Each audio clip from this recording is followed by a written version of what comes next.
Qui ne s'est jamais demandé dans un bar, un restaurant, un hôtel, un commerce, devant ceux qui exercent leur métier avec suffisance ou frustration, mais ces connards ici, mais comment lui est-il venu à l'esprit de faire ce boulot? En tant que personne adverse au risque, je n'avais jamais investi en bourse auparavant. N'importe quel marché boursier, surtout pas le marché italien, car l'histoire prouve que 9 fois sur 10, lorsqu'une entreprise est cotée à la bourse de Milan, les investisseurs se font entuber.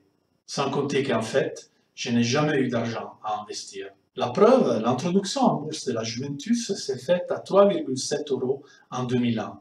Et force est de constater que 17 ans et d'innombrables trophées après, les cours de l'action languissaient à 0,6 €.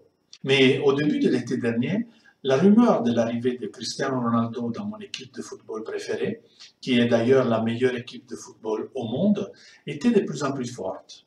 S'il y a une chose qu'il faut savoir au sujet de l'évaluation d'une entreprise, c'est que tout ce qui s'est passé hier ne compte plus. Et les prévisions de flux monétaires futurs sont tout ce qui importe. On pourrait dire que nous sommes de l'étoffe dont sont faits les rêves et notre petite vie est entourée de sommeil, vaut aussi dans les cas de l'évaluation d'entreprise.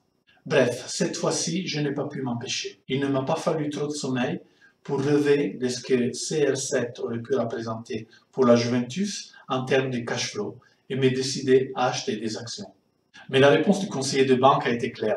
Monsieur, vous devriez savoir qu'on achète la rumeur et on vend la nouvelle. Le transfert est désormais officiel et le prix il est déjà trop élevé.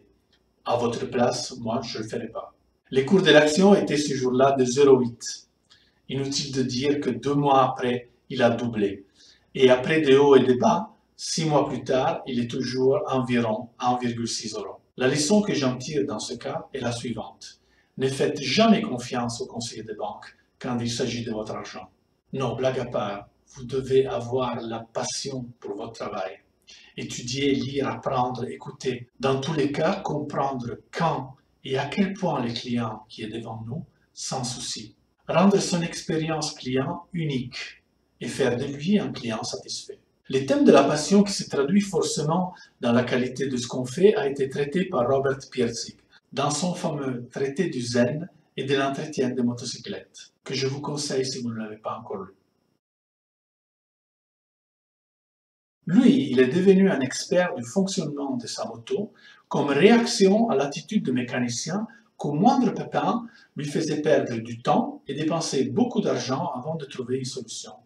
Moi, en tant que cadre dirigeant, de même, je suis devenu un expert du fonctionnement de l'entreprise à force de voir les dégâts que les recettes miracles et les analyses préfabriquées et prêtes à l'emploi, déballées par des grands cabinets d'experts qui, sans aucune passion, se limitent à appliquer une checklist, ont fait aux organisations où j'ai travaillé.